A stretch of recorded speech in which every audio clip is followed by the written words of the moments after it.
What is up, guys? Welcome to the Transparency Sunday Night Live. My favorites.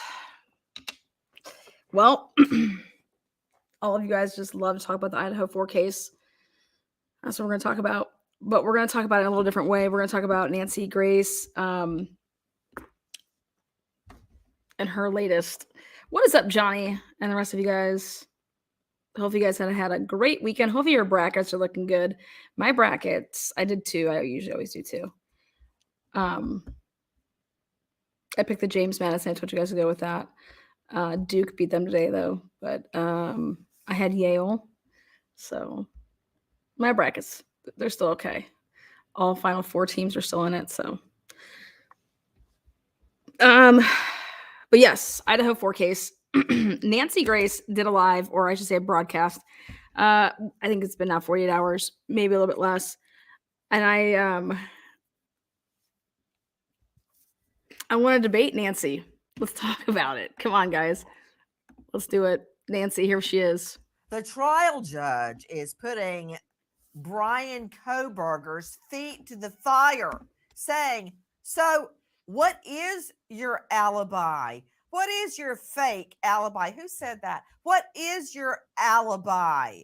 Now, notice of alibi is due. The state is asking, could you be a little more specific than he's just wandering around town? And the defense is now alluding to the fact they have witnesses that place Brian Kohberger somewhere completely different. Whoa, bombshell. Nancy Grace says that the defense can place Brian Kohberger somewhere completely different, that they have witnesses. They have witnesses. I mean, I've been watching Anto like a hawk. I have yet to hear that.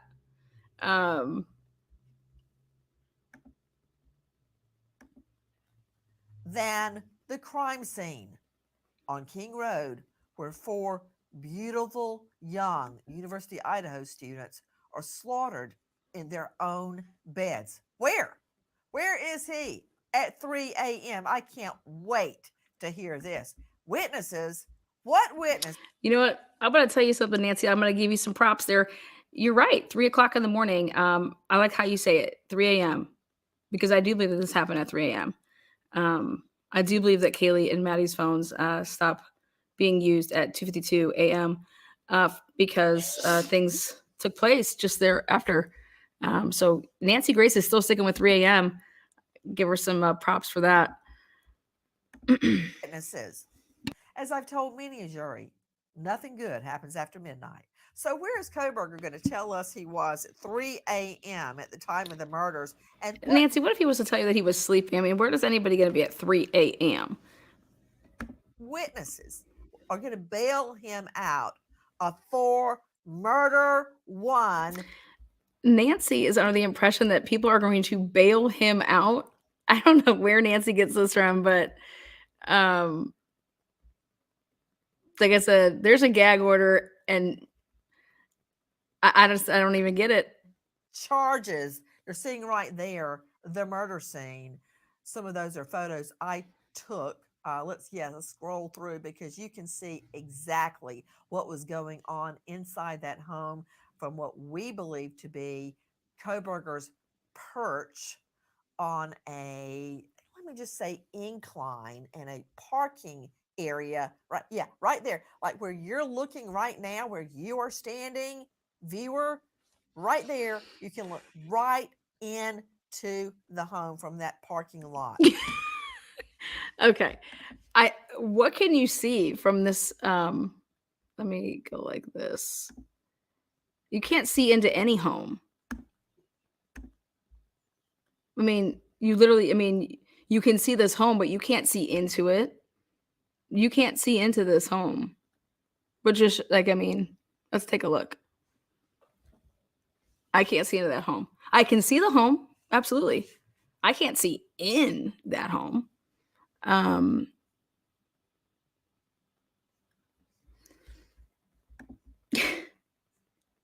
Just getting warmed up. which is perched a little bit above the home. So you want to tell me that's not where he was at 3 a.m., waiting to make his entrance into this home under the cloak of dark? No, not based off of the PCA. They said that he doesn't arrive until 3:29, Nancy.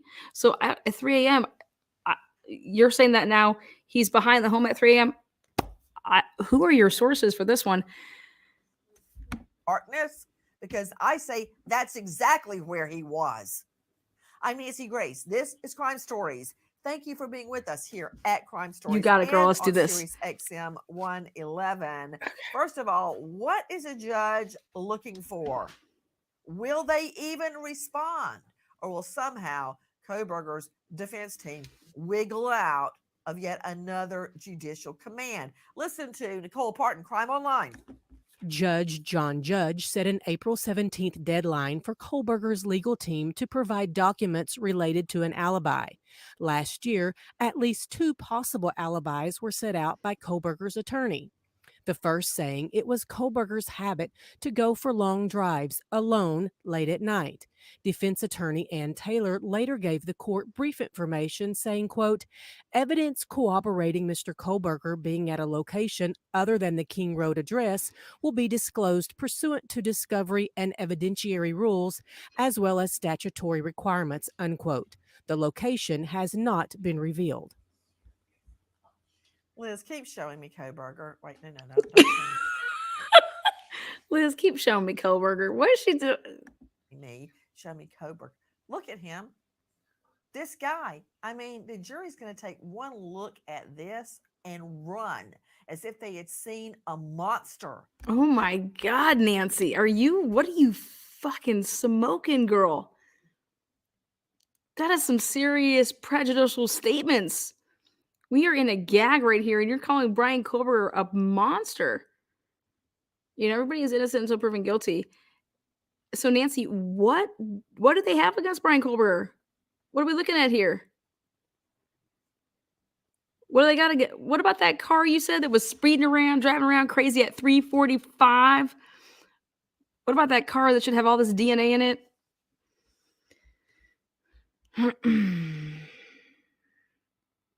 We'll take what Nancy's drinking because this is wild. I mean, that look in his eyes. You want to be alone in a room with this guy? Liz, can you give me something a little bit closer to his face so I can look at? Okay, there you go. It looks almost normal right there. Kind of like almost a smile, approaching a smile. Okay, there you go. Yeah, I don't want to be in the same room with him unless I was trying him for 4 counts of murder.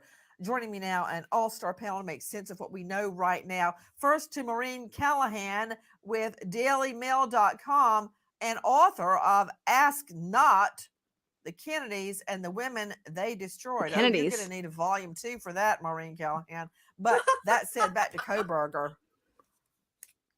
What alibi? Alibi my rear end. I can't wait. Alibi my ass. Okay, and the judge is basically... Nancy, did you get that off my show? Girl, I knew you got that off my show.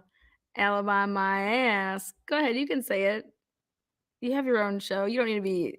You can say ass on the air, can't you? Nancy. Basically ordering them because under the law, and I'm going to get with Tara Malik about that, a high-profile lawyer in that jurisdiction, about, hey, you can't, the defense can't say, oh yeah, I've got an alibi. No. Notice of alibi has to be more specific so the state will be prepared to respond. And I mean, and of course, I'm going to go to Delatorre in a moment. What kind of alibi is that? Creepy dude driving round and round and round in circles. Why does she have any guests? They don't speak. They got to come up with something better than that. But to you, Maureen Callahan, tell me what's happening. Kohberger is now being forced to hand over, fork over an alibi. That's got to hurt. Go ahead. Yeah, I mean, it strains credulity that that's gotta hurt. This guy who is on trial for one of the most savage murders She's insane. of this young century, seemingly so random, so brutal, is taking about 2 years to come up with an alibi witness in what is, you know, the trial of his life. It also strains credulity. You know, in a post 9/11 world, we live in a 24/7 surveillance Figures. state. Whether or not he left his phone at home or left it off, his car was spotted on surveillance cams. Blood with a 99.99998% chance of belonging to a biological male not in his bloodline was found Wait, did they just say blood? What is she talking about? blood with a 99. Home or left it off. His car was spotted on surveillance cams. Blood with a 99.99998% chance of belonging to a biological male not They are saying there is blood now on this sheath. That's what she's saying. I think you guys need to listen to that again. not in his bloodline was found at the crime See, scene. bloodline came after He blood. was stalking See, listen. She says blood, and then she says bloodline. state. Whether or not he left his phone at home or left it off, his car was spotted on surveillance cams. No, it wasn't. Blood with a 99.99998% chance of belonging to a biological male not in his bloodline was found at the crime scene. He was stalking. Now this is sickening. First of all, that's not even true. Okay. But what we're hearing this lawyer say on this channel, Nancy's channel, is that now there's blood of Brian Kohlberger's at the scene, basically. This is wild. This is wild. This has never been said ever to date. That Brian Kohlberger's blood is at the scene of the crime on the sheath.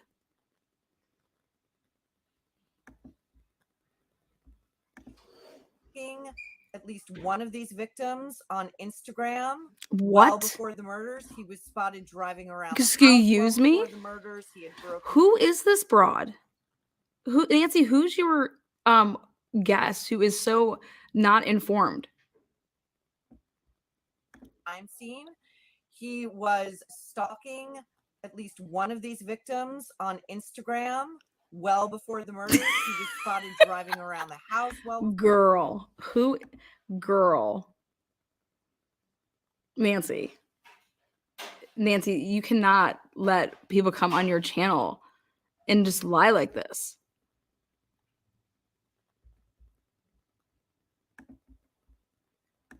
Well before the murders, he had broken into a female friend's house before the murders as a pretext to install digital cameras to spy on her. When he went home after the murders around the holidays, even his own family, including notably his sister, began to suspect that he had done it and went and searched his car, which they were surprised a little to find had been thoroughly scrubbed with bleach. I mean, bleach? The mountain of evidence. You guys, bleach would come back on a hit. Remember when Ann Taylor said there's no signs of like there's no DNA and there's no signs of a cleanup. Okay. Bleach would have come back on that hit and it didn't. And this broad, whoever she is, whatever lawyer she is, we'll get her name at the end. We need to write her. We need to ask her who she is being paid by. Who paid her to come on this channel, Nancy Grace's channel, and just lie? I don't know if Nancy fed her this stuff, and prepped her own guests. Or, if Payne gave her this information. But this right here, now these are not facts. Is substantial. So it's an insult to a jury that will hear this case to say it has taken so very long to unearth this most crucial witness. You are so dumb. You know what? I'm stealing those glasses. Everything you just said, prove all of it, everything. This is all right, and I especially like the turn of phrase you used. It strains credibility. BS. Let's break it down. They're lying. Who's That's lying? what it is, an outright lie. But I like the way that you said that. It strains credibility. I want to talk about everything that she just said, because right now the judge in the Brian Kohberger murder trials has demanded that the defense hand over their alibi. Now, to you, Tara Malik, high-profile lawyer, joining us out of that jurisdiction. You can find her at smithmalik.com. I still think your name should be first, but that said, Tara Malik, as we all know, under the Constitution, the Fifth Amendment gives you the right to remain silent. You don't have to give an alibi. You don't have to bring on a witness. Right. You don't have to give evidence. You don't have to speak. Hmm. You don't have to do any of that. And the jury will be instructed that they cannot hold any of that, particularly the defendant's right to remain silent, against the defendant. And they have to agree to that. Typically they do during voir dire or jury selection, which coincidentally means to speak the truth. So Tara Malik, since the defense does not have to say anything, then how is it? And put it in a nutshell. How is In a it? nut. The Put it judge in a can nut. say, hand over your alibi now. Now, put it in a nut.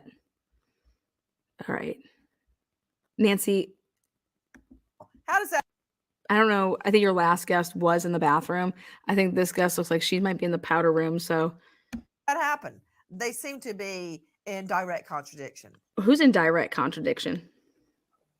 Well, Kohberger, you're exactly right, did not have to say anything, and he certainly didn't have to present He it. hasn't said anything. So this is an attorney, an Idaho attorney? Alibi. He decided he wanted to. And what is just incredible in this situation is that it's not a typical alibi where you would say something like, I was at Mr. Smith's house, from 2 a.m. until noon the next day. What they said instead was, I'd like to take drives at night, where, what does that do? What it does is corroborate part of the state's case here, which is he was not home and he was in an unknown location. So now, instead of having to prove that Kohberger was not in fact home, all they have to prove is, well, he's already admitted, folks, that he was out for a drive somewhere. And oh my God. Do you hear this, you guys? Do you understand that this is the same thing with Richard Allen? Richard Allen says that he was at the bridge that day. He came forward and said, I was at the bridge that day, right? Because he was at the bridge that day, right? He must be the killer, right? So just because Brian Kohberger says I was out for a drive, he's the killer, right? I'm just saying by what she's saying right here. He's already admitted that he's out there. He's been driving around. Okay. I think what actually Ann Taylor said, just so we all get this straight, is that based off of your people totally getting it all wrong with like your cast team, is that Ann Taylor is going to use your own data against you on cross-examination because it's not accurate. I believe that's what she said on numerous occasions, right? And they just have to shore up that last little bit that where he was going and where he ended up was this house. Mm-hmm. And that he just Okay, so let me has no understand this. DNA anywhere. Chris McDonough. Okay. Chris McDonough, I found Chris McDonough on the Interview Room on YouTube. He's got his own channel. And I can't remember what Nancy. I put in, but it was late at night. Nancy, I know that you found me on my channel too. So, if you're going to have these him-hos on, I would definitely accept to come on, but you're going to need to be fair, okay? And you're not going to be able to have me read these scripts that you're handing these people or this information because I have no idea who the person is with the glasses on, Jan Brady to the left or the right, but she's still in her bathroom. But she does not know. I don't know where she's getting her information from. She must be hanging out with Scott Roeder.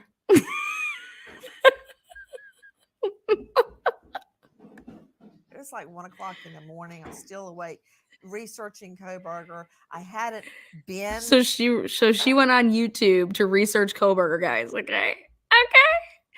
Come on, Nancy. To the crime scene yet. It's just before I had gone, and I found McDonough, and I think with Honey, his wife, but he was in a car driving about literally 2 miles an hour. And it was perfect because they were pointing out here is, just for instance, the Exxon station. Here's that. And if you go forward and you turn left, you go up a hill, and it's very concentrated, and the streets are very narrow.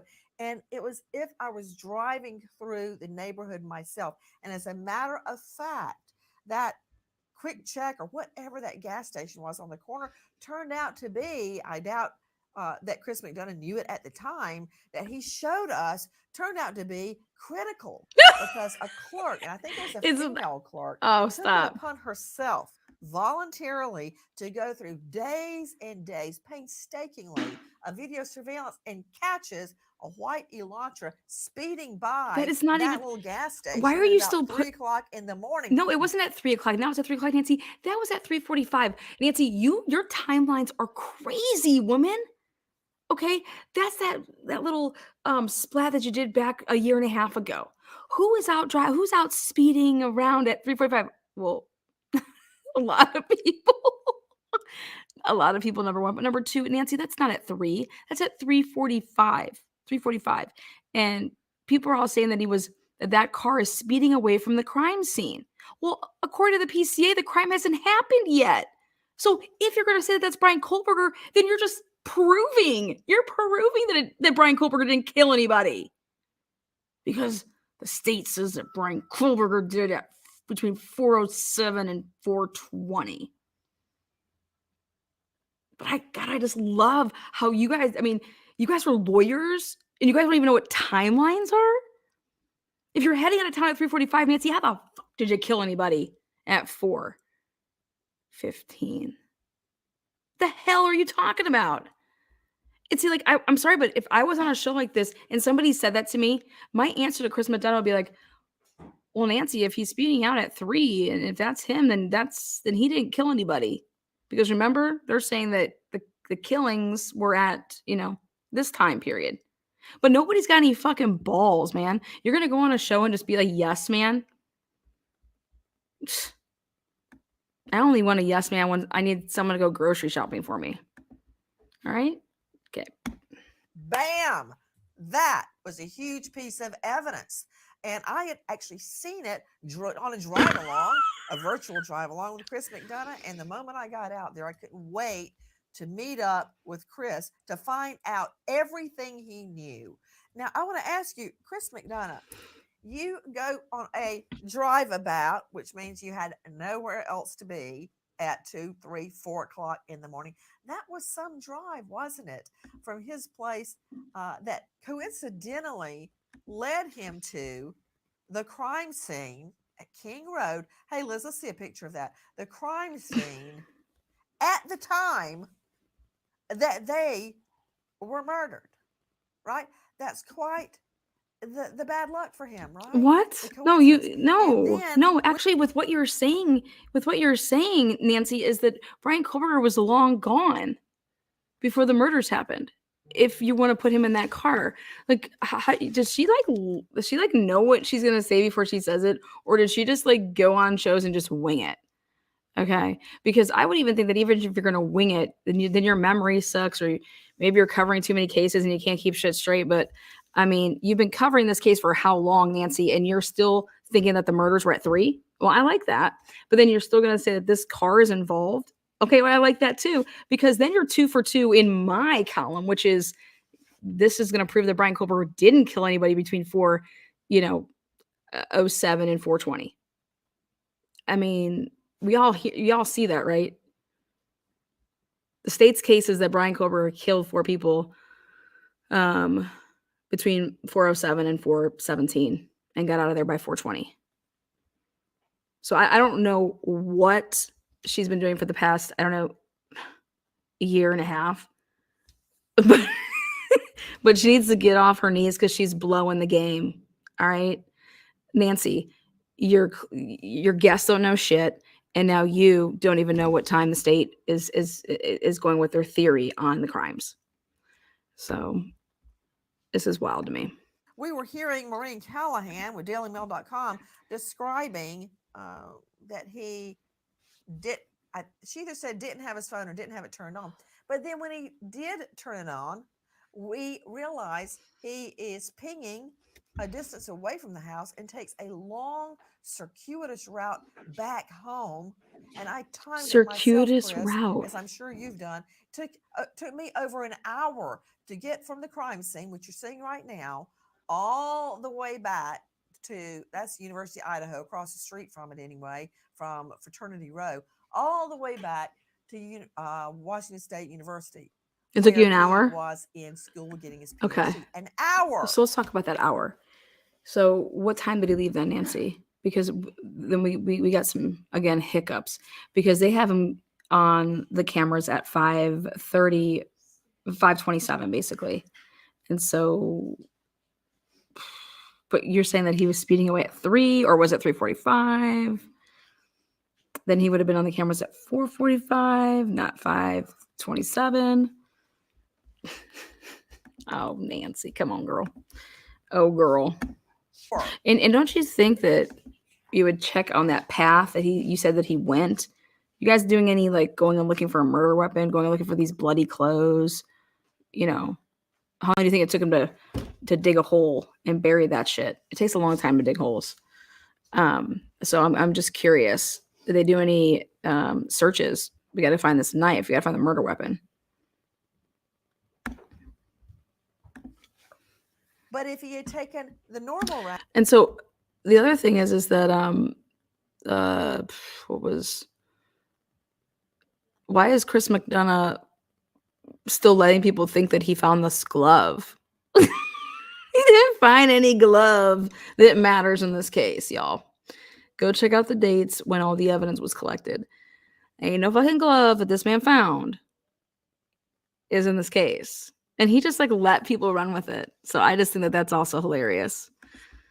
You know, whatever. Route, it would have been about 8 minutes. 8 minutes. Is she out? No, she's definitely smoking some crack. I was just there. It is not no 8 minutes to get from that house to his apartments. Okay. It is not 8 minutes. I was there. It is not 8 minutes. I mean, Nancy, what drugs are you on? I think that either you're losing the capability of short-term memory, possible long-term memory loss, but 8 minutes to get from that house to his apartment. Fucking Jesus. You couldn't be driving 100 miles an hour and probably do that. Look at all of John JLR's videos too, when he was making the back and forth truck. To place himself with his own alibi, much like Scott Peterson. Yeah, I was at the marina where her body washed up. I was there the day she went missing. There. He's really placing himself at the crime scene. How is he placing himself at the crime scene, Nancy? Because he says he went for a drive. How do these people go from 1 to 100? Did they learn how to count? I went for a drive up. All these kids in that area. All these kids in that area were out and about. All these kids in that area were out and about. They were all walking. They were all on cameras over there. But God forbid this kid goes for a drive, right? He's a killer. No, you're going to have to bring way more than that. Okay? Chris McDonough. Does anybody get that? Yeah, I mean, you're 1,000% right. Again, what an ass, Luke. You know, some other dude. Chris just literally licked her ass dry. You're 1,000% right, Nancy. Please have me on your show again. Hold on. You're 1,000% right, Nancy. Have me on your show again. I can't even, told you guys. Yes, man. Dude, just not. We just saw a live rim job. Thank you. Appreciate that. Wow. Wow. You're 1,000% right, Nancy. Did the crime, but I happened to be in the neighborhood. Oh, and by the way, I forgot to tell you, I had my phone turned off the whole time. But every other time I've been in the neighborhood, I've had my phone on. Okay? And it's almost I can't wait to hear. And you more than anybody have been in that courtroom, 100 times with these kind of guys, and you think to yourself, wait a minute, what's the opening statement going to be from the defense? Because that's the only thing they're going to have at that moment. And it's interesting that you just said, he's going to, start producing all of these witnesses that are going to buy this alibi out What there. the Some fuck other are dude. they talking about? So I when you drive up that road, your whole sense of, oh my gosh, this guy knows this neighborhood. It just comes so clear to anybody that took that drive or will take that drive. Well, let's refresh our recollection on this. Maureen Callahan joining us, dailymail.com, and author of Ask Not. Ass The not. Enemies and the Women They Destroyed. Again, Ass not. I mean, you guys can't make this up. When I write my book, ass.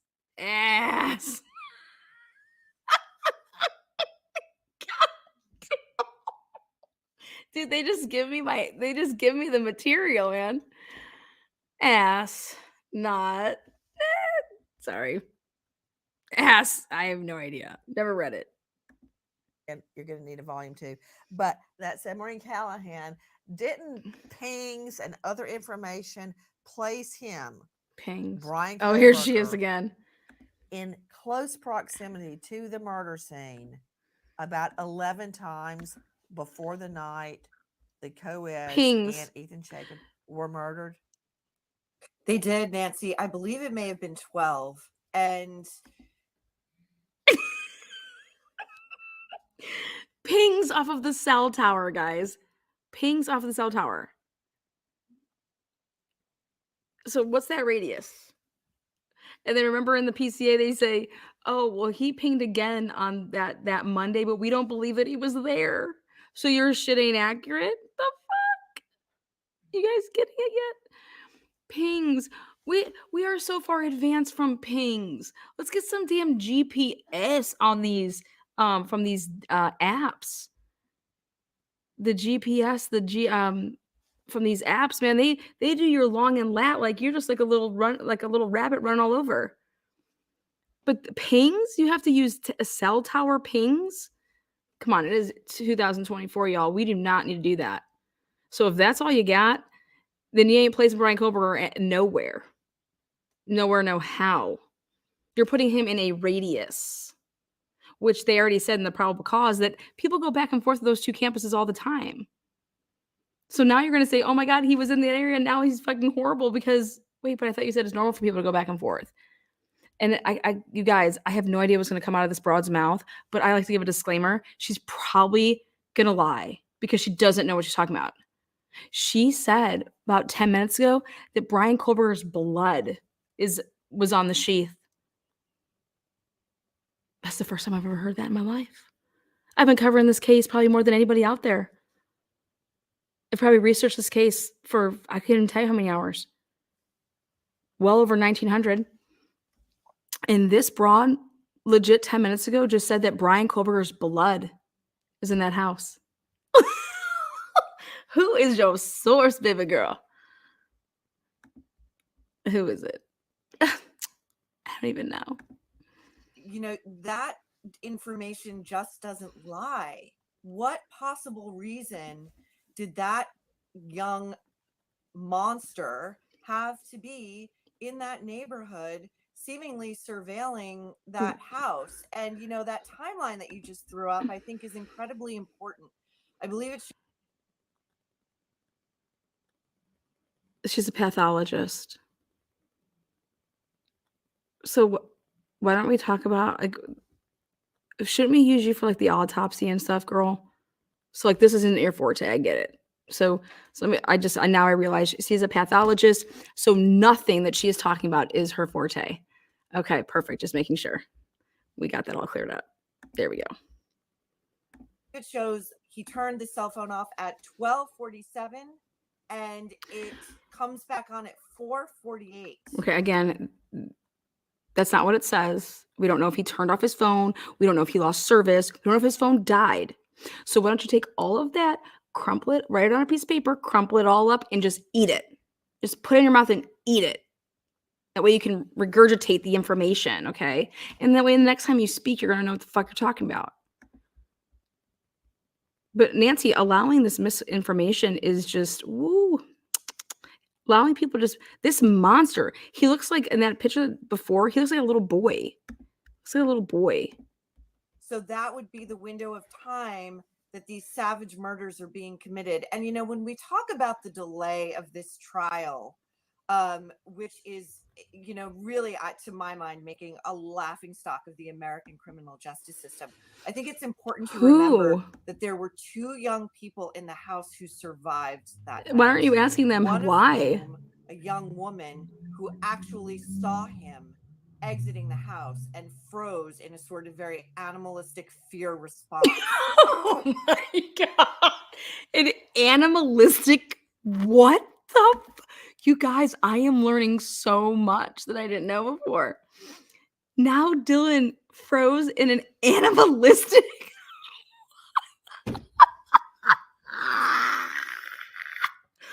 What does that even mean? You're calling her a deer now. Oh, jeez. This is wild.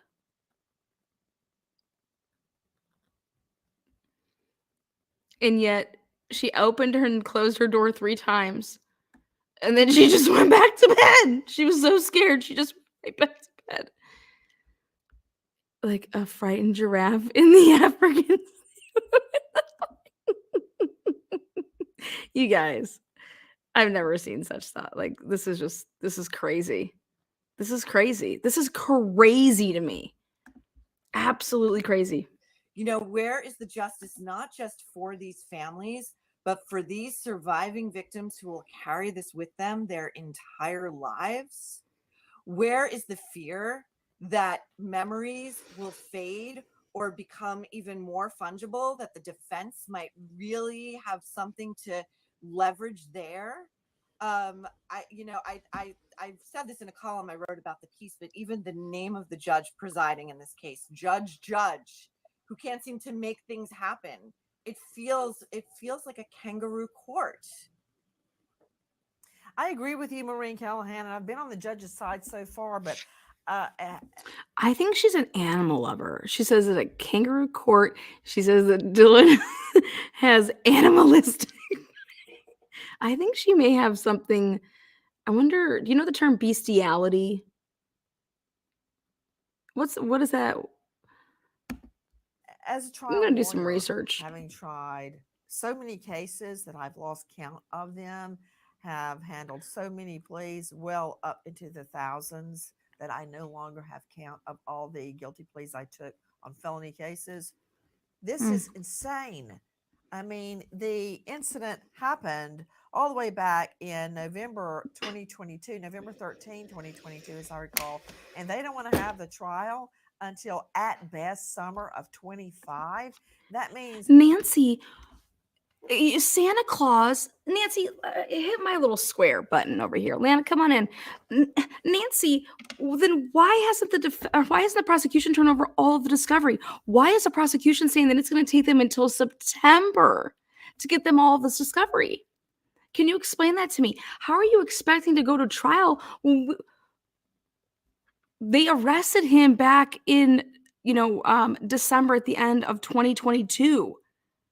They have until September of 2024 to get this discovery in? Why aren't we talking about that?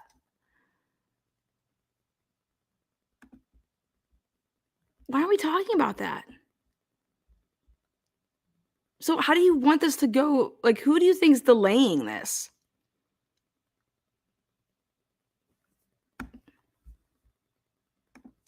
we're approaching November of 25 will be then 3 years. Yeah. since the incident.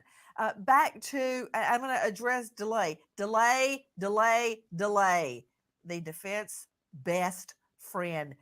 You lose witnesses, witnesses die, witnesses move. They can't Oh my God. You lose witnesses, witnesses die. How do you lose witnesses? I mean, if you're a shitty fucking, organization that's your agency, what do you mean you're going to lose them? You're just going to what do you mean lose them? be found. Their memories become clouded. You lose pieces of evidence. Everything changes. You lose pieces of evidence. Nancy, how come people would be losing pieces of evidence? What the fuck? So she says that people are going to die, that we're going to lose witnesses, we're going to lose evidence.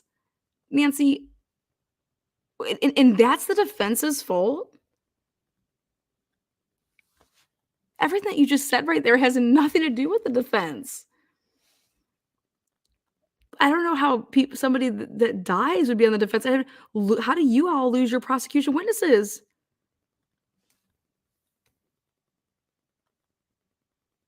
And then how the defense didn't lose the evidence. Y'all lost the evidence. This is wild. This has 145,000 views. 145,000 people watch this to hear that Brian Kohlberger's blood was at the scene of the crime. That's some fucked up shit. And I want to know, is she going to have glass face over here fucking retract her statements? I mean, how do we get some retractions over here? She spoke as if this was fact. Brian Kohlberger's blood is not the scene of the crime. All right.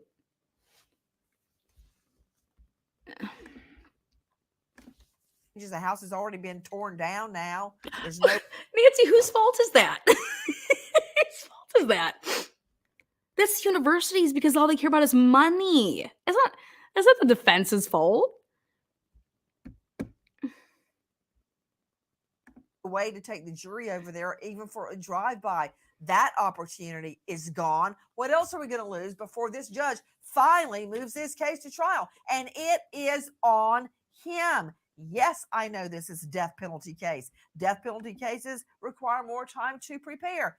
That's enough time. That's too much time. Now the defense is whining. They need more time. But I want to get back before I address the delay aspect, which is really the defense is being bitches that they want the material.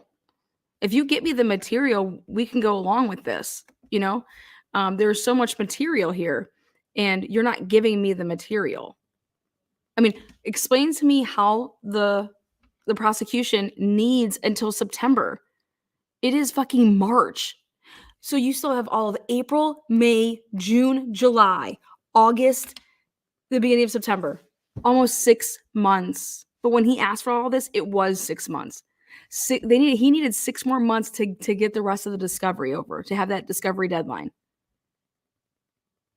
Why aren't you asking Santa Claus why he needs 6 more months to get all the discovery over? No, it's because Santa Claus needs to get more shit. Santa Claus needs to still see what he can dig up.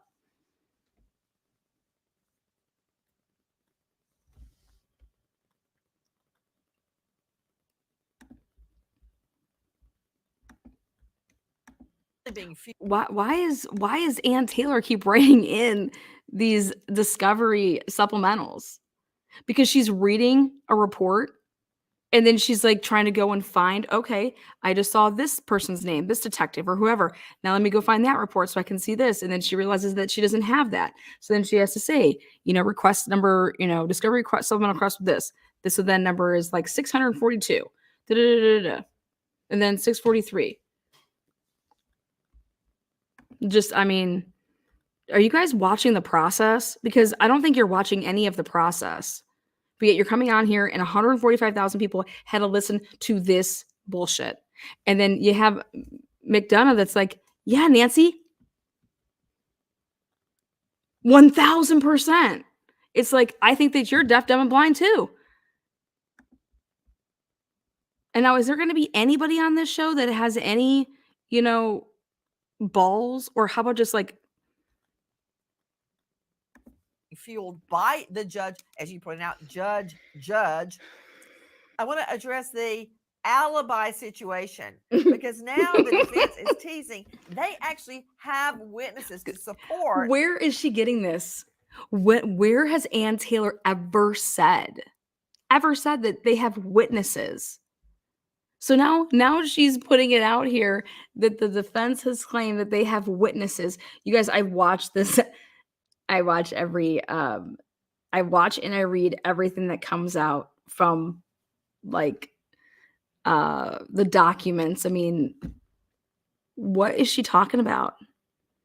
But I'm interested. So let's see what witnesses are going to come forward to give Brian Kohlberger an alibi. That Brian Kohlberger wasn't on the scene.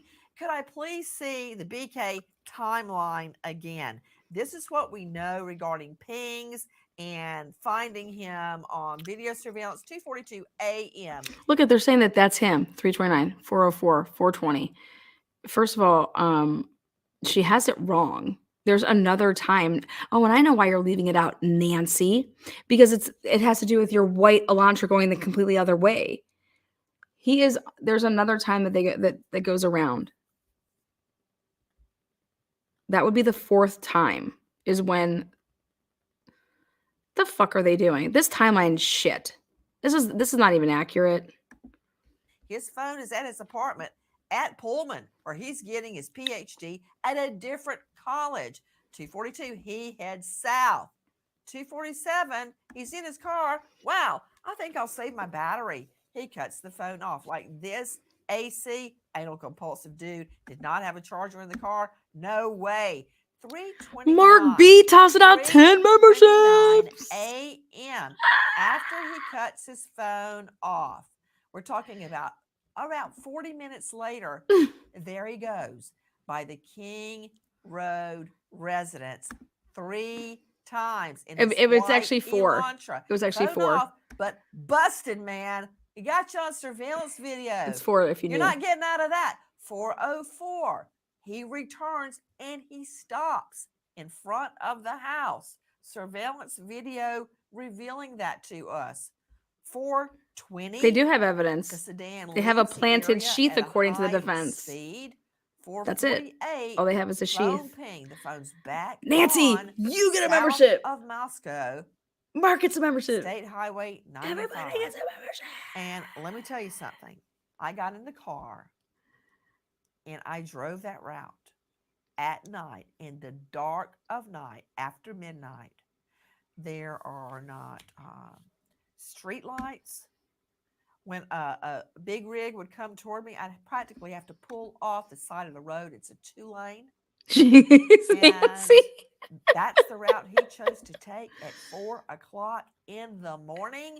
Let that sink into the jury. This guy's out driving around alone at 4 o'clock in the morning, turns off his cell phone at, coincidentally, once again, a coincidence, the same time the 4 beautiful University of Idaho students are murdered.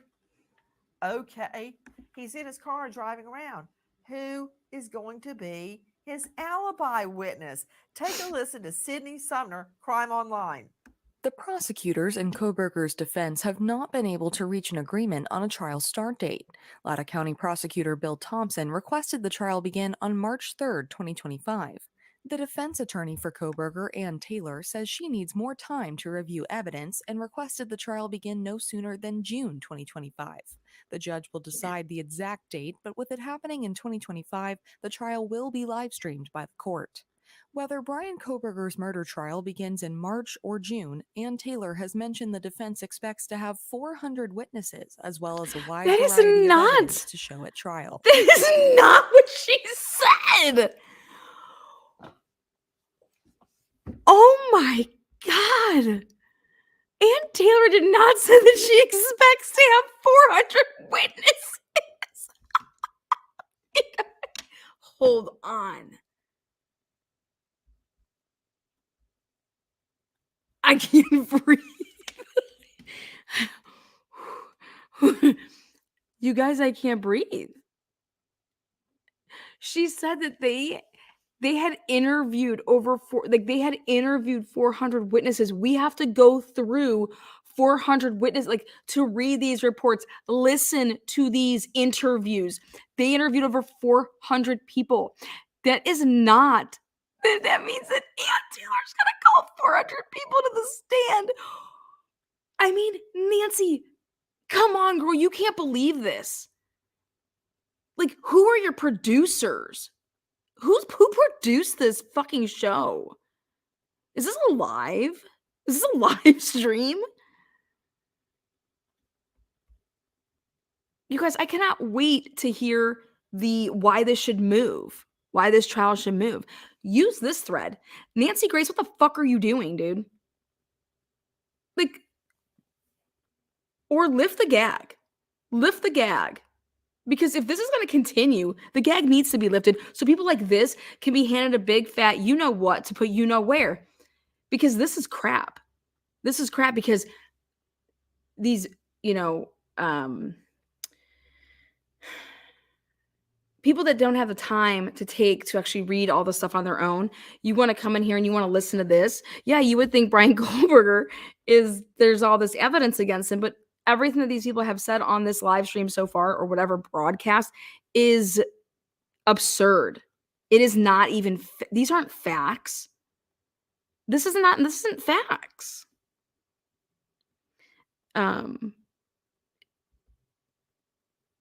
It was spoken out loud at the last hearing. Yeah, that there's 400 witnesses that the police have interviewed, and that she has to go through them and listen to them.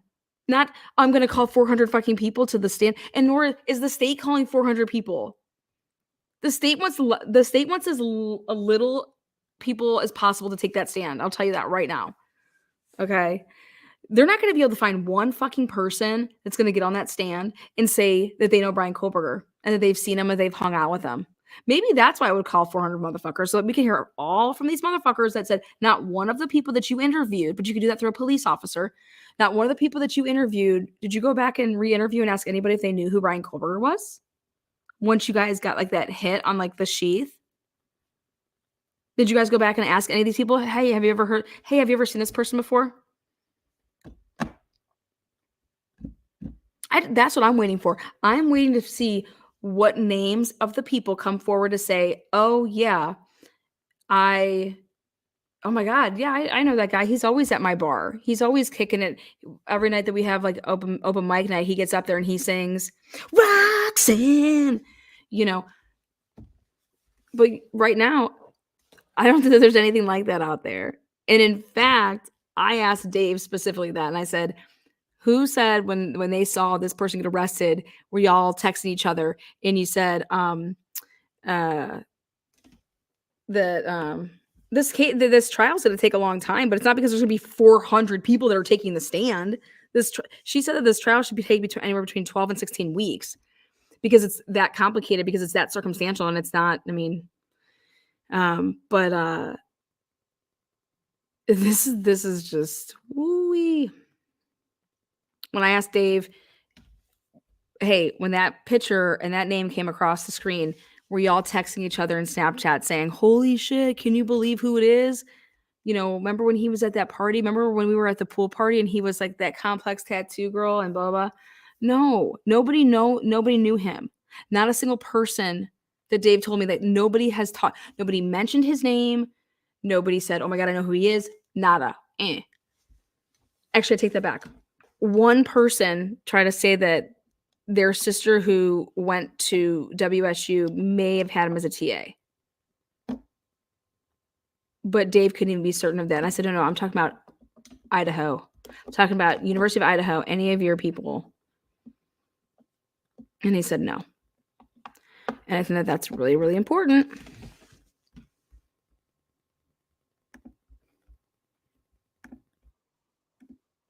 Witnesses.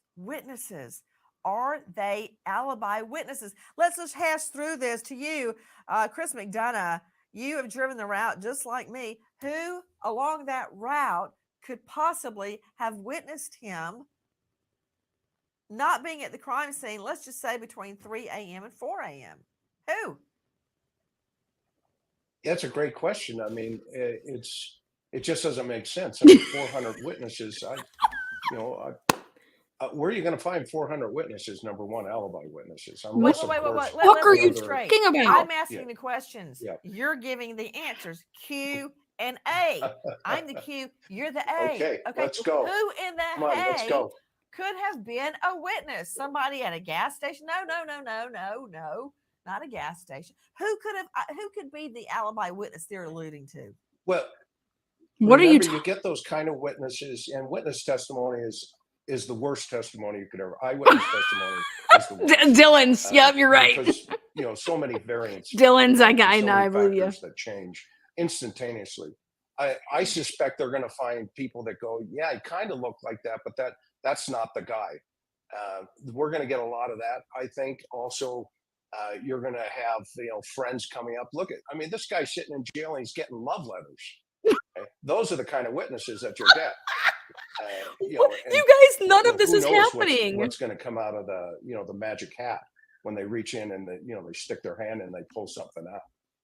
Wait, what the fuck what are they talking about? Are they talking about the Brian Kohlberger case right now?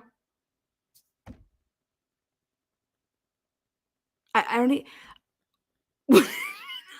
What is she talking about? And what is he answering? She said, I'm the Q, you're the A. Did you hear him? Yeah. I'm like, well, your question's stupid because she never said that she was going to have 400 people as witnesses. She never said that she was calling 400 people. But there he is, just taking it up. The you know what? 1,000% like Nancy. Oh my God. The fuck out of here. Pathetic.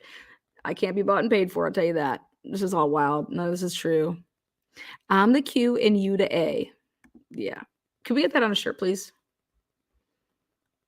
Sunday Fun Day with Lana. Every day. And I was going to cancel my live and make it on Monday, but I had to roll with you guys on a Sunday night because this was too good. Jesus, Mary, and Joseph, gag, give me strength. Yeah. This is unreal. This is unbelievable. 145,000 people saw this. It's crazy. It's crazy to delay this like and this. just as Maureen delay Callan, this. I get the evidence in. An alibi witness. I don't believe it. And what that means, Tara Malik, you're the high-profile lawyer in the Idaho jurisdiction. If they don't have an alibi witness, these two people she doesn't even talk to. These King poor Road things. Murder scene, and that who's the lady right below her, and who's this guy right to the right of her? Like these two poor people. It's 23 minutes into the show. They haven't even been talked to. Narrow window of time when we believe the murders occurred, and we can in fact nail it down because the time they came home late that night after a night of co-ed partying and going to food trucks and walking in and out of Fraternity Row, they get home. We know that they made a DoorDash delivery. They got the delivery. We know what time that was by their phones. We know that they're you don't know that what playing games at a texting and playing games. So we know they were alive at that time. And based on the pings when he turns his phone back on, we know the murders had to occur in that time. So, Nancy, what the fuck? Girl, this is irresponsible reporting. That's what this is. Because it's people like you that you're not giving somebody, hey, you're innocent until proven guilty. Well, not if we get to hear this shit. We know that they're on their phones, texting and playing games at a certain time. No, they weren't, Nancy. They were done doing all that at 2:52. So we know they were alive at that time. And based on the pings when he turns his phone back on, we know the murders had to occur in that time. So go with me, Tara. If there is no witness, no alibi witness, then the only witness to that would be him, which means he would have to stay to take the stand. Brian Kohlberger, would have to take the stand to establish his alibi. That will be a cold day in hell because he will be torn apart How? on cross-examination. How? He hasn't spoke. That's why he wouldn't be torn across. Like, Absolutely. He absolutely will be torn apart. I mean, that would be a prosecutor's dream for him to take the stand. How is he going to explain the ninth sheath and his DNA? How is he going to explain turning his phone? Actually, he could explain that. He could say where he works and who has access to things that he touches on a daily basis. He's the only person that could testify to that. You guys may be lawyers, but you guys are horrible, horrible at connecting dots. Like, you may know the law, but no one's getting shredded on anything with this case. Not a chance. And in fact, Nancy, 252 is when Kaylee and Maddie's phones stopped working. So based off of what you're saying is that then they would be being killed. And then who ordered this DoorDash? What time was the DoorDash? Who's the DoorDash driver? Who's the private driver? What about Hoodie Guy? All of you guys were out there ready to crucify all these people, right? Until this name comes up and everyone's like, who the fuck's Brian Koberger? Who's Brian Koberger? Who the fuck is Brian Koberger? And now when I'm saying, it's so funny to me when I'm like, well, there's all this stuff and there's no evidence, blah, blah, blah. They're like, well, if it's not Brian, then who is it? And I was like, all those names that y'all said for 7 weeks, how about all those people still? How about ask why the Idaho State Police couldn't literally leave the Sigma Chi house? I mean, but let's listen to see how they think. Phone off. How is he going to explain his actions immediately after these murders, leaving the state with his dad, cleaning out the car, leaving the state with his dad? How is he going to explain that? It's winter break. Oh my god! How is he going to be able to explain that? Leaving the state? Is she for real? Are these people for real? How is he going to explain that? Leaving the state with his dad. Oh my god. Wow. Oh my god. I gotta hear that again. I need to hear this educated woman make a fool out of herself one more time. Here we go. Dream for him to take the stand. How is he going to explain the ninth sheath and his DNA? How is he going to explain turning his phone off? How is he going to explain his actions immediately after these murders, leaving the state with his dad, cleaning out the car with bleach? I mean, he would have a really tough cleaning out the car with bleach, explaining his actions to a jury in a way that would be even remotely believable. So I don't think that he's going to be put on the stand by Ann Taylor. I would be absolutely shocked. And as far as his alibi, if he had an alibi, if he wasn't there, I mean, this is a huge case. This is a just heinous crime. And if he wasn't around, why is it that we are just hearing about these witnesses? What? If it were anybody else who'd been charged with 4 heinous murders like this, there are no horrendous witnesses. Murders, why wouldn't they be running to the prosecutor's office or law enforcement immediately and going, here? You need to do your fucking homework. I'm calling you tomorrow. I'm going to say, I saw you on fucking Nancy Grace. Do you need to be fucking, do you have any clue about this fucking case? So what's this broad's name? Tara what? We're going to call you Tara because you just fucking sent me over the bridge. This is ridiculous.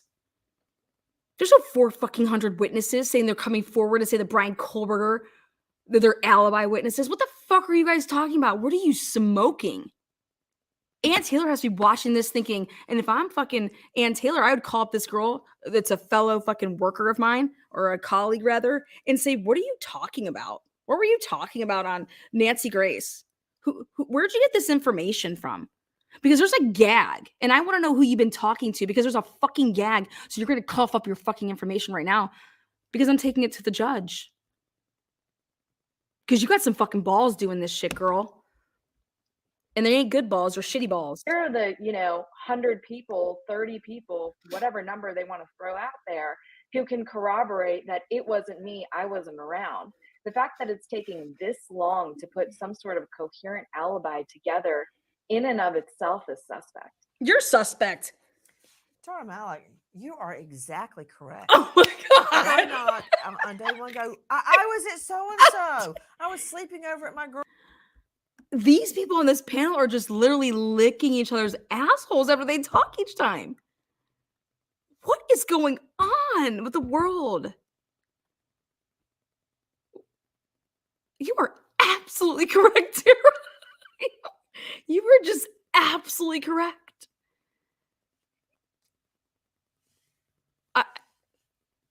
Look at Delphi, look at Karen Reed, and everybody wants to think that this case couldn't be one of those cases. Okay. Sounds good. I want to know where the damn president was for 4 hours. He's probably like, oh my God, I had sex with one of those fucking people that got killed. If this shit comes out, oh God. My girlfriend's place. I was out playing pool at so-and-so's house till 4 that morning. I was drinking at this bar until closing time. They turned the lights on and off, and I finally left. Why not? You're right. It has taken since the time of the murders, November 13, 2022, to come up with the alibi. And here's the other kicker, Tara Malik. Once you commit to an alibi, you're screwed. Because as long as you don't say anything, that means you have the ability to say anything at trial. But once you commit to an alibi, as they have, he likes to take long drives at night. Okay, you're stuck with that. You are stuck with your words once you say that. This is unbelievable. Absolutely, you are. You're absolutely. He didn't have to say a thing. He did not have to indicate that he had an alibi to begin with. He could have just put the state to its burden and said, prove it beyond a reasonable doubt, and gone from there. But instead, That's what who's saying that he's not going to do that? There's just a deadline. The fuck are you guys talking about? they took this affirmative action of saying, we have an alibi. We'll let you know later on what that looks like and who it is, which is not an alibi to begin with. Let's just be clear on that point. But he's taken this stand now that there's going to be some sort of alibi. And it's also strange because, it wasn't like he entered a not guilty plea in this case during his arraignment either. He stood silent. So he's standing silent. He's not entering a not guilty plea. He is not. Those are his disclosing rights. Alibi. I mean, the whole thing makes no sense. No, you know what very makes no sense? confused as far as You know what makes no steps. sense? You guys getting on here and talking about fucking shit that you have no idea about, okay? You're a lawyer, you got to be super busy, so you probably don't know what's going on. All right, girl, so you should just never come on her show again. But how about answer me this? How come those other two people have not talked on this panel yet? Number one, because that's weird. Poor things. But number two, so let me get this straight. Brian Kohlberger has no DNA of any of these people in his apartment, his car, at his parents'. And even though he stabbed brutally 4 people multiple times, right? And gets in his car, speeding away, doing everything so fast, such a short amount of time that there is not a drop of blood anywhere outside that house. I think that kind of sounds like somebody had a little bit more time than not being so rushed with time. Okay. But you guys aren't asking, aren't asking even relevant questions, because you guys are talking about something that's not even what's going on. 400 witnesses, my ass. Incel, my ass. Alibi, my ass, as Nancy Gray says. This is just wild. This is reckless as fuck. Strategy goes. She's dumb. And now I would never have you hearing as my that the attorney. judge can't seem to move the case along, get it to go to trial until nearly 3 years. It's not. since the murders. That's BS, technical legal term. Take a listen to what the families, for instance, of Kelly Gonsalves have to say. The families of Kaylee Gonzalez and Xander Kernodle issued a public statement sharing their frustration in not having a trial start date yet. Latah County Prosecutor Bill Thompson says he could be ready to present his case in March of 2025, while Coburger's lead attorney, Ann Taylor, says she will not be ready until June 2025.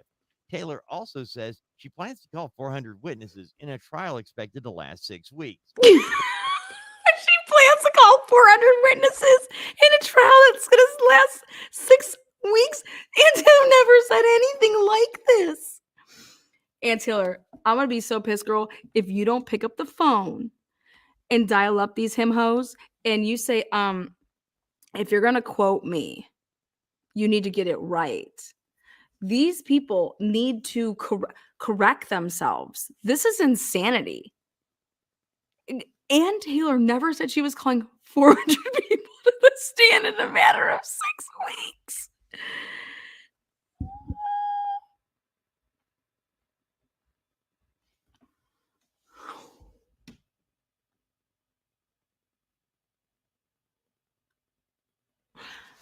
Nancy, how the fuck would you be able to call 400 people in 6 weeks to the stand?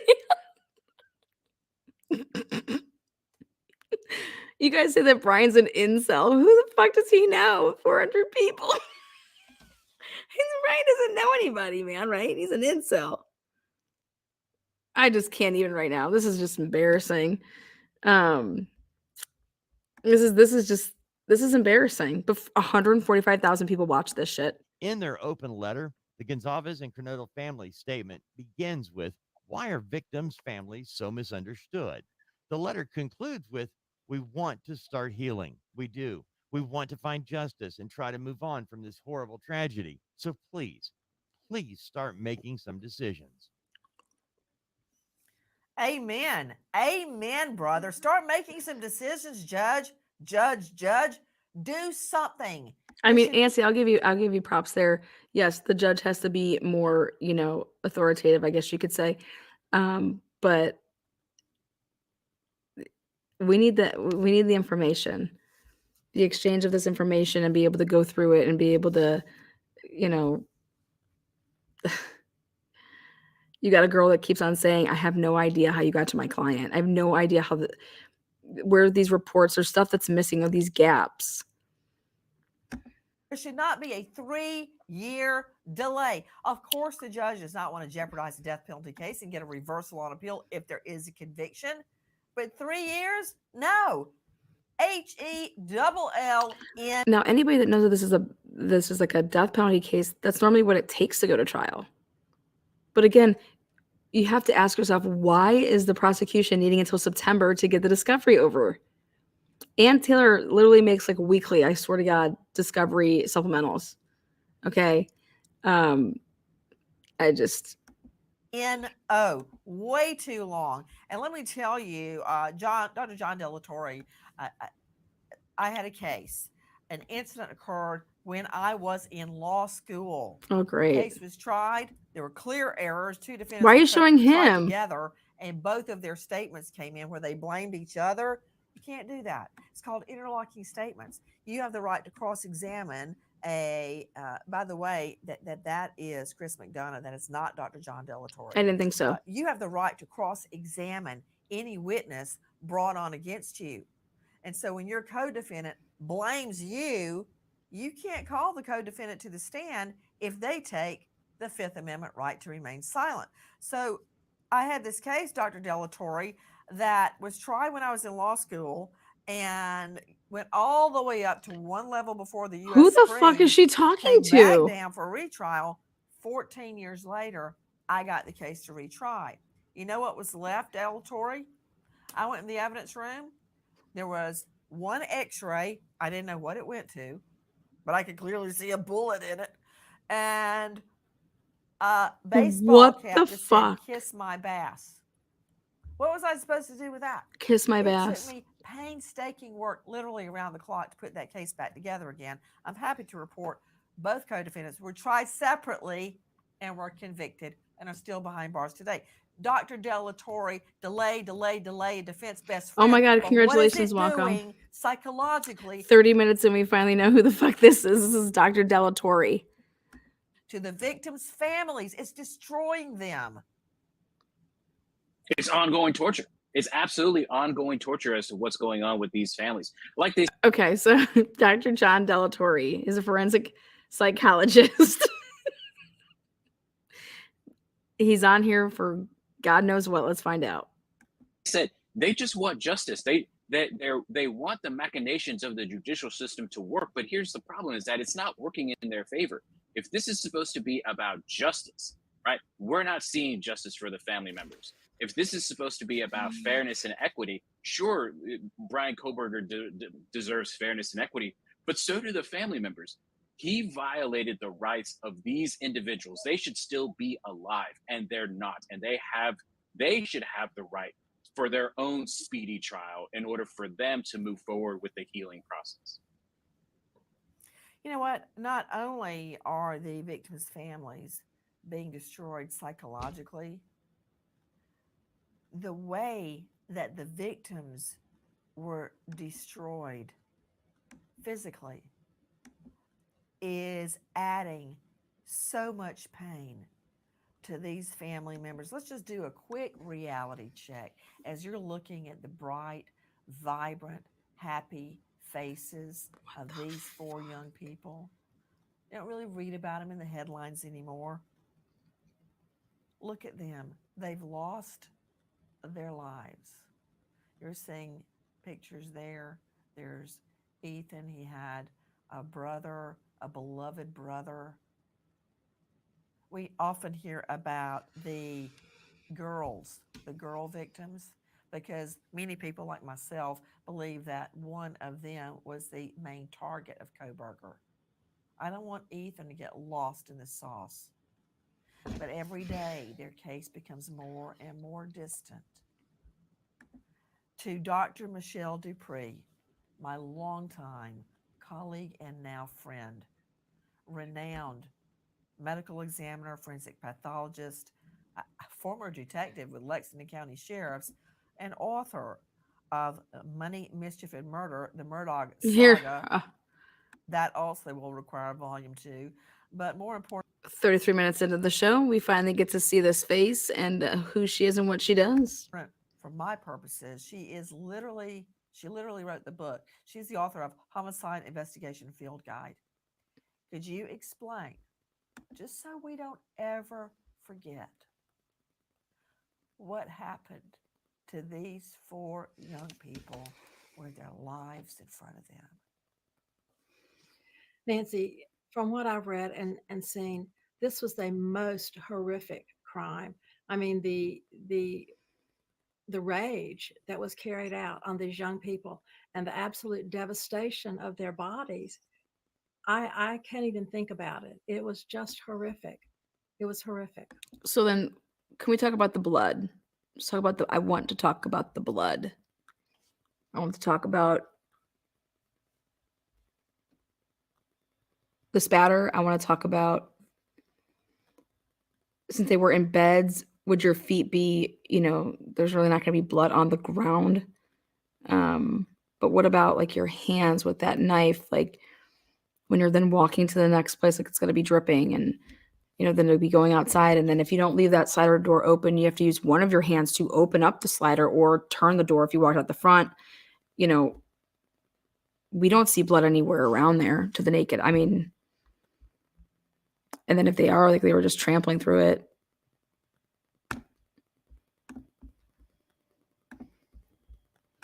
And I want to say something about the witnesses that Koberger supposedly has.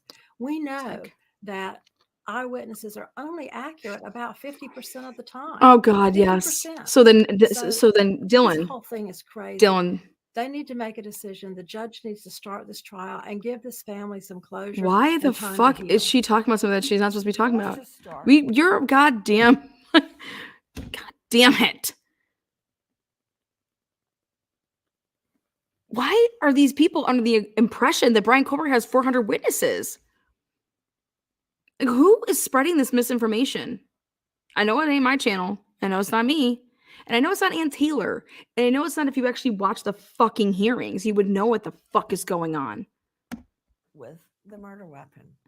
We know what the murder weapon is because the killer left the knife sheath. This is a fixed blade, unlike, a switchblade or a penknife you open up. A fixed blade knife. How do I know what kind? Because Koberger ordered the identical knife sheath and knife on Amazon. What? And we have that order. He ordered this knife. Now, Oh my God. Now it's on Amazon? I thought it was Walmart. I thought it was eBay. Now we have Amazon. What? And she has the receipt? This is unbelievable. knife you open up. A fixed blade knife. How do I know what kind? Because Koberger ordered the identical knife sheath and knife on Amazon. And we have that order. He ordered this knife. Now, the knife itself has never been found. The sheath, however, was found almost under one of the victim's bodies with Koberger's DNA on the snap, where he had snapped and unsnapped that knife. Let's see it again. If you look at the sheath, it has a snap that closes down, right? It is behind the handle. That sheath folds over and snaps. That's where his DNA was You found. know how hard it is Look to have at the knife. have DNA Look on that? at the knife, Dr. Dupree. It's brass. That is the type knife used to murder these 4 victims. And I have long said one of the most painful and brutal deaths is a knife death. Why? When is it? It hasn't. That's right, Nancy. I mean, this is a sharp force instrument. You know, when you even a paper cut on your finger, can you imagine a knife like that being thrust into your body all over and several times in so many places, and then absolutely all the blood around? Mhm. It's just horrific. So then where's the blood? Multiple stab wounds, one of the bloodiest and most gruesome crime scenes these LA law enforcement had ever seen. I've literally seen cops leave a crime scene and vomit, especially a rookie. Hey, Nancy. Vomit over what they've seen. Jump in, Chris. Thank you.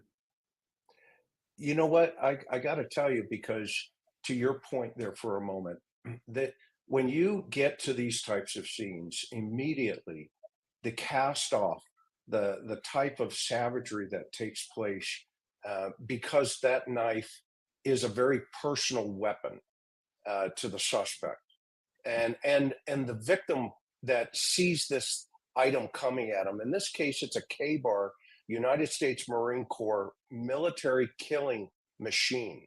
That it's a tool to kill. And those officers, those detectives that got there, I can tell you, I've stood in crime scenes and looked up the ceiling while the ME is counting wounds on the victim, and I'm counting cast off, from that knife on every stab wound, and we're trying to correlate those two together. But in this case, he starts with 2, and he's got 2 more to go. This guy is as evil and as brutal as it can get in those things. And not only are the cops going to be having those memories for the rest of their lives, but the family has not only getting pulled through this non-decision problem with this judge, but they're also going to have to see all of this that's coming. God bless them. Well, speaking of that, Chris McDonough, you're right. Back to Dr. John Delatorre. Dr. Delatorre. All these people right here, they should be fucking fined. They should be fined out their ass. This is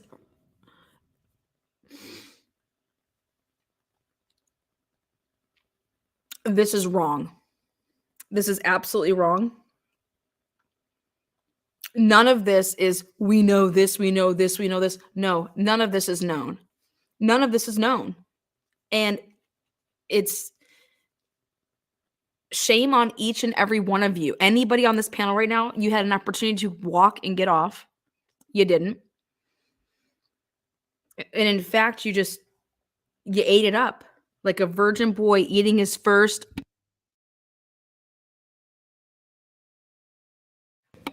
I had similar reactions and still do, having been a victim of violent crime myself. It's hard for family members and loved ones of the murder victims to reconcile a ton of steaming hot BS with legal rights. Like, they hear alibi, they're like, oh, hell no, he doesn't have an alibi. What is this BS he's trying to unload in the courtroom? When we know as lawyers that the defense has a right to put up an alibi, even if it's a big fat lie. So this is excruciating for family members who hear the judge wants the trial to be 3 years. 3 years after. I wish the state could file for a speedy trial. 3 years after the murders. And now they're hearing Kohberger is going to have an alibi, and they're having to basically hold their feet to the fire to get witnesses to the alibi. I mean, this is excruciating. The legal process is just torturing the families of these victims. Yeah, absolutely.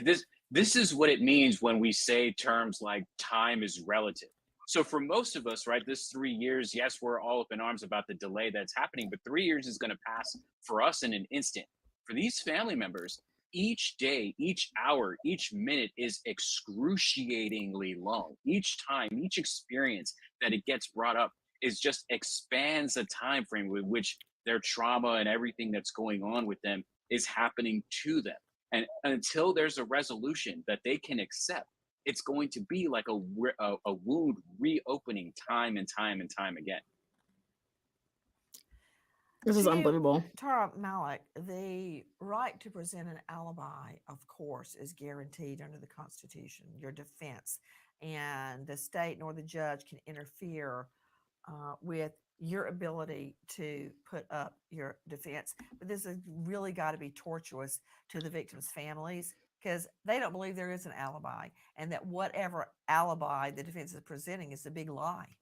The fuck are you talking about? Absolutely. It is really difficult. What do you guys are victims' fucking, families in you guys situations. are making it worse for the families. You guys just saying this shit, and then the family has to go back and look and be like, wait a second, what are they talking about? We don't know what this is. We don't know what this is happening. We don't know what this is happening. I then they gotta see like, oh, there was new information that came out. You are fucking with the families. This is fucking with the families. Because Ann Taylor is not calling 400 people to the stand. Go back and watch the fucking hearing. I just, this is unbelievable. But guess what? None of these people watched that hearing. You think this broad watched the hearing? You think this broad has watched any of the hearings? Absolutely not. She's too busy being a federal prosecutor or federal fucking whatever. Well, she's gonna get a call from me, and I'm gonna tell her how inaccurate, reckless, and if I was Ann Taylor, when this whole thing was over, I would have words with you. Like this, to have to sit Look at through this. a trial and listen to an alibi, be cobbled together like it's, being attempted in this situation.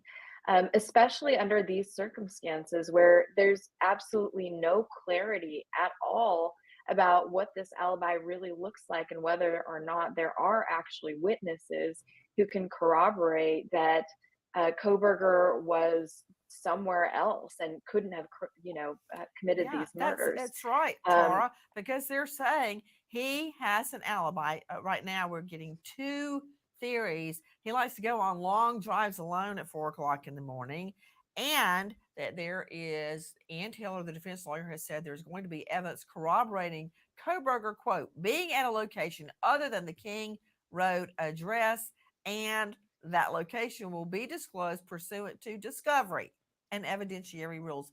I mean, if I had an alibi, I'd be screaming it to the top. I'm looking at Jackie shaking her head. Yes, I'd be screaming it on day when I wasn't there. I was at X, but that didn't happen, did it? Because it's a lie. This is what's happening to Maureen Callahan joining us, columnist for the dailymail.com. I love your columns, by the way. Maureen Thank you. Callahan, I understand Thank you. that there is a hearing set for April where the alibi is going to be disclosed. Do you know about that? I know nothing about what this alibi is going to be, nor the context for the disclosure. Can't wait to hear it. Can't wait to hear it. You know, as I was listening to your other guests and experts, I was thinking about what this trial, insofar as it's developing with this like years-long gestational period, really sort of why it's striking such a nerve. And I think there's something about what seems to be the white glove treatment that is being afforded the suspect. When you look at images of him in court, he's in there without handcuffs. He's in there without being surrounded by law enforcement. If he is guilty of what the prosecution is charging him with, which most reasonable people think is absolutely the case, he is a very dangerous individual. Oh. He seems to be Are you fucking kidding me? This woman is talking about how he should not be able to be sitting there. You were innocent until proven guilty. What country do you live in, woman? I wouldn't read your book. I'd piss on your book and throw it in the fire. I cannot even believe what I am listening to right now. I think Richard Allen should be in a suit and tie and not shackles. What is he going to do? What is he going to do? Surrounded by, this is unbelievable. What country are you? Leave. Fucking leave. Go see what it's like other places. You're going to be crawling back here. And I'll tell you what, you wouldn't be on fucking Nancy Grace's show.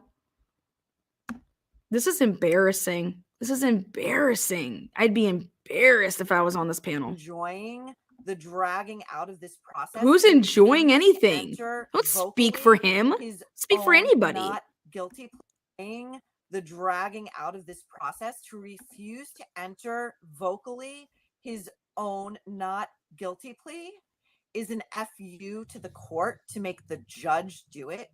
And I think what this goes to is this overall sense that right now in America, like, up is down, down is up. It is criminals What the fuck who are you getting talking the benefit about? of the doubt, the gentler treatment, while it's law-abiding citizens who are really being made to suffer in multiple ways. You see it across the board in this country right now. And when you have the families of the victims making a very rational public plea, please do not destroy the crime scene. Please do not destroy this house.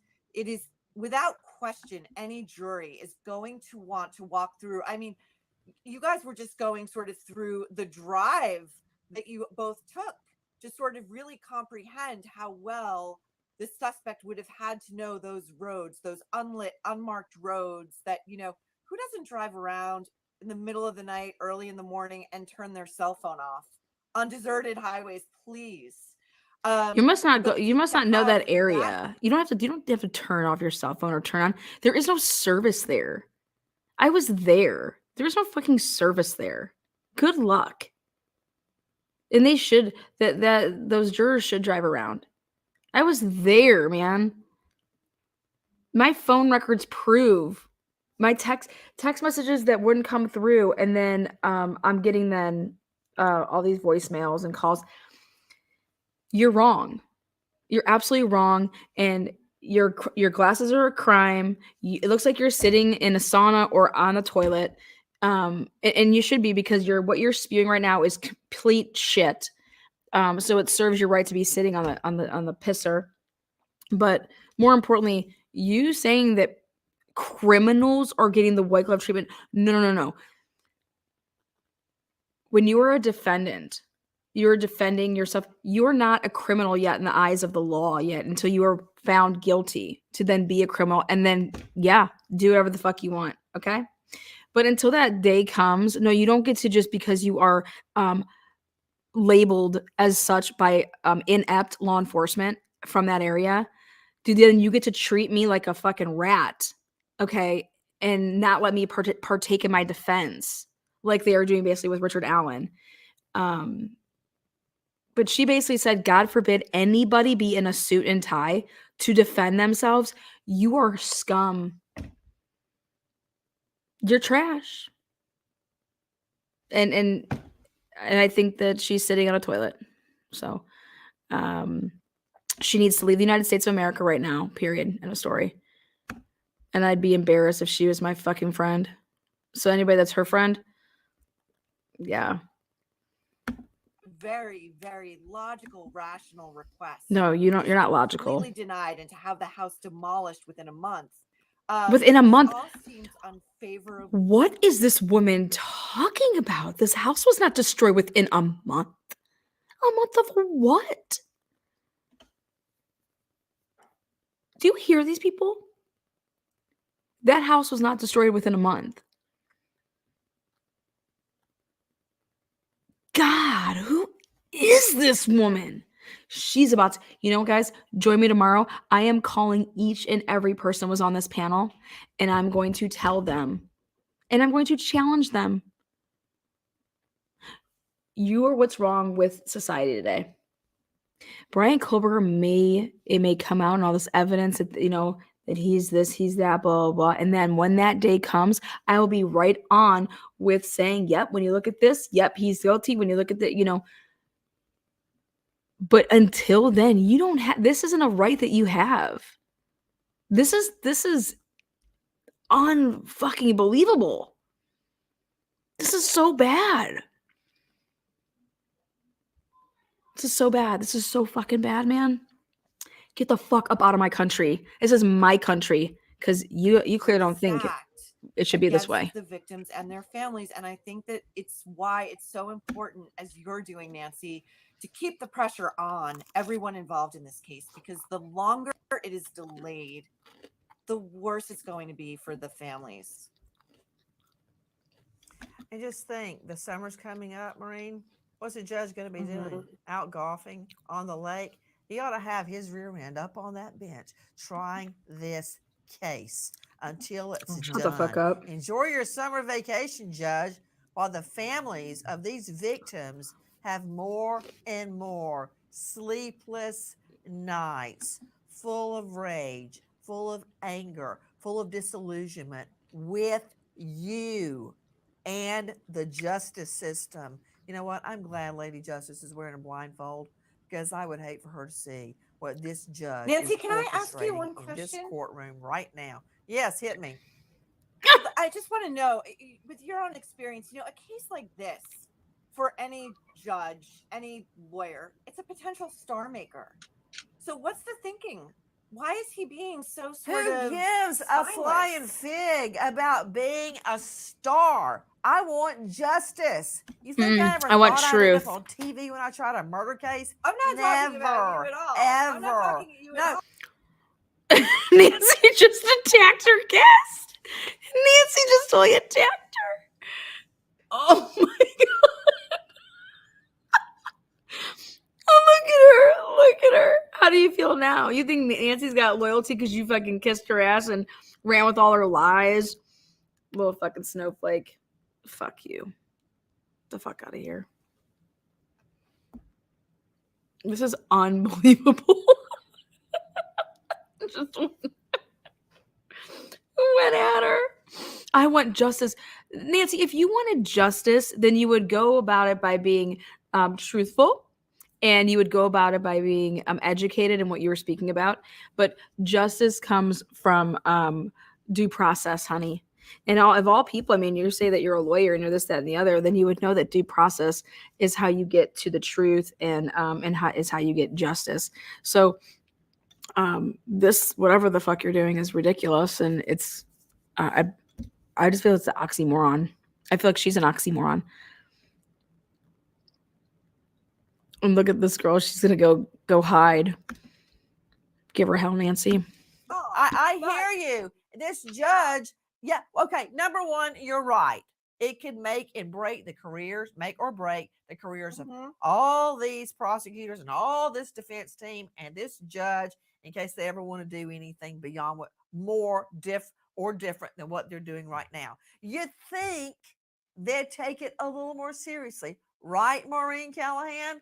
But apparently the judge doesn't care what anybody thinks about him, and that includes what the victims' families think about him.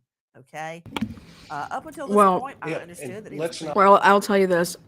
After I heard where she's coming from, she's like, why isn't this guy? Why don't these people care about to become a star? No, honey, that's just you and your glasses. But now it makes sense as to why you think the way you do. You a joke.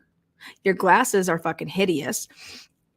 And I just hope to God I never see you again on anybody's panel, unless it's to come on mine to let me debate you. Because everything that you guys are saying in this is not fact. And I want the opportunity to unleash with the most couth that you're ever going to see, patience. And I'm going to make you eat your words. And I'm going to ask you for proof of what you're saying. I want proof of life. I want proof on your comments. Because this is all bullshit. This is egregious.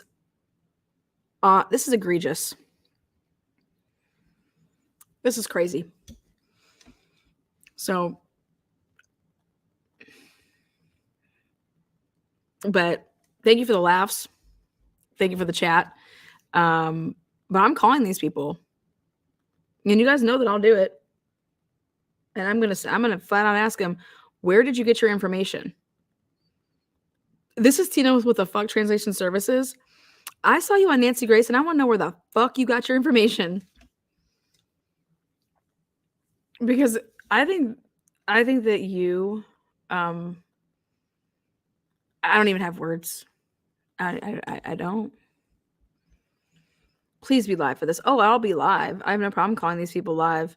I'm saying that I want the opportunity to debate them when it comes to this, though. And I want them to tell the world, since you came out here to think that you said that we know this, how do you know this? Please tell us so I can have it all recorded. And then I want to turn that over to the judge. And I want to say, I thought there was a gag order in this case. So who's leaking shit? Has Chris had a chance to talk yet? No. The poor one woman talked once. Nancy Grace talked for 36 minutes. And these other fact foes, they all talked for like 26 seconds apiece. So, but this is wrong. This is completely wrong. And the information's wrong. But it's laughable that they think that Ann Taylor wants to call 400 witnesses in a 6-week period.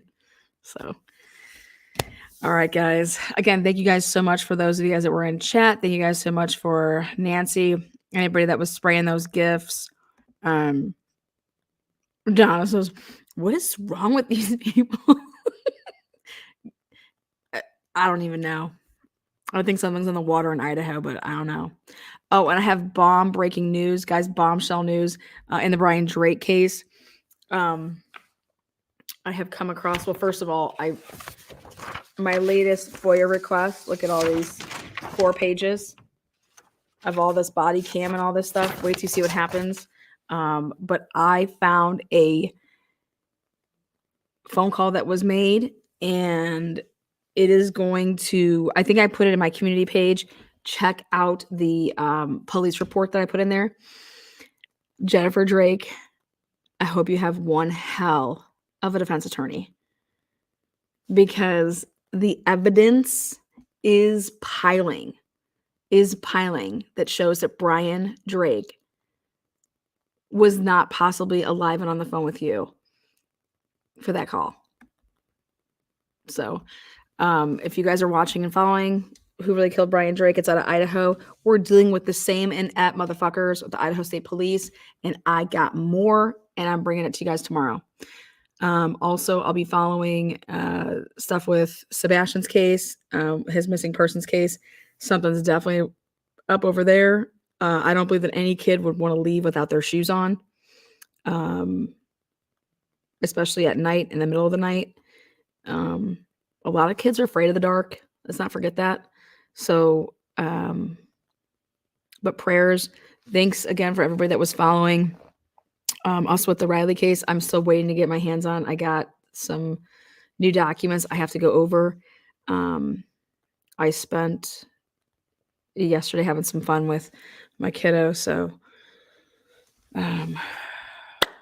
your work on Bonner's Ferry is going to impact Idaho4, in my opinion. Yeah, probably. It's definitely going to impact Idaho4 case. Yeah, she's in H-bag. What is that? Yeah. So I just want to say thank you though for everybody that was out following Riley's case.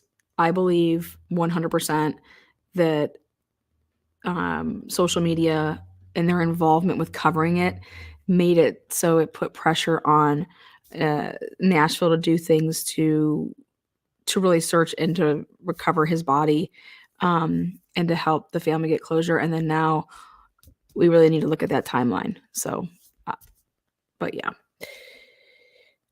So again, thank you guys so much. Thank you, moderators. Love you guys. Members, subscribers, please like this video, share this video. You guys, this stuff cannot continue. Please, this stuff cannot continue. The Nancy Graces of the world and all those other people that were on this panel, they just spread so much misinformation to 145,000 people. And maybe I need to start doing this more often to take these videos and to show no, no, and no. Like, because this is not how you get truth and justice. Okay? All right, guys. Take care. Be kind to one another. But please share this. Even if you don't fucking like it, share it. Thumbs it up, thumbs it down. I'll never tell you how to thank. I want to thank everybody for all the birthday love that I got this month. I really appreciate it. And I got that cold case game that we're going to play. So yeah. Go ahead and put that on your screen, Lana. I don't know what I'm putting on my screen.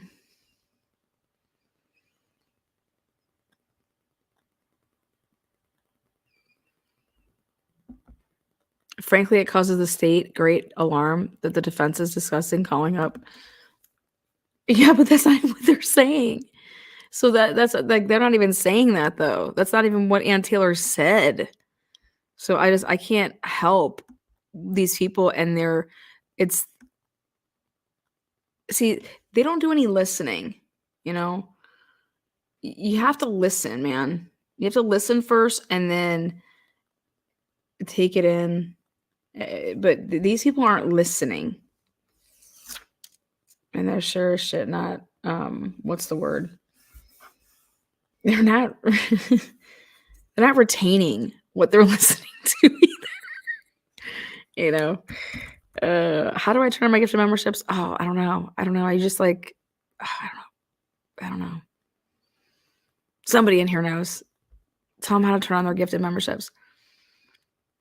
I'm horrible about that. Let me see. I'll tell you which one we're doing, though. For those of you guys that are going to do my birthday celebration. There you go. We are doing the Jamie Banks case. I have the timer on for 2 hours, and we're going to see if we can solve this case. And I'll be using Hector the projector, and you guys will be doing it with me. And we're going to see if we can solve this Jamie Banks case. I don't know if you guys have ever done one of these before, but figure you have a chance to be a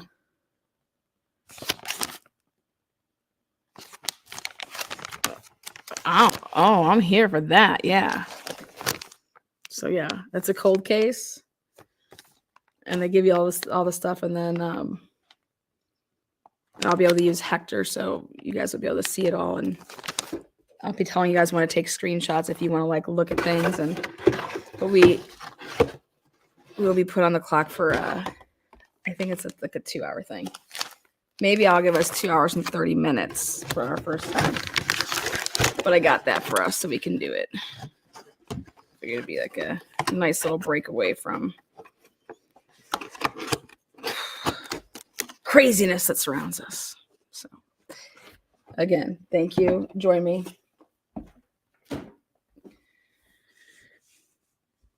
Turn on gift memberships in chat features, everyone. Okay. So hopefully that helped.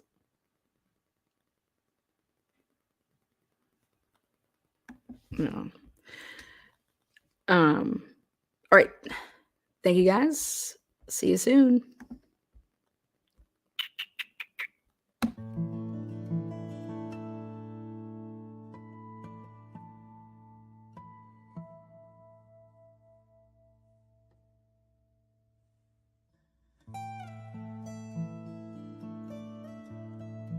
Today is not a day to celebrate.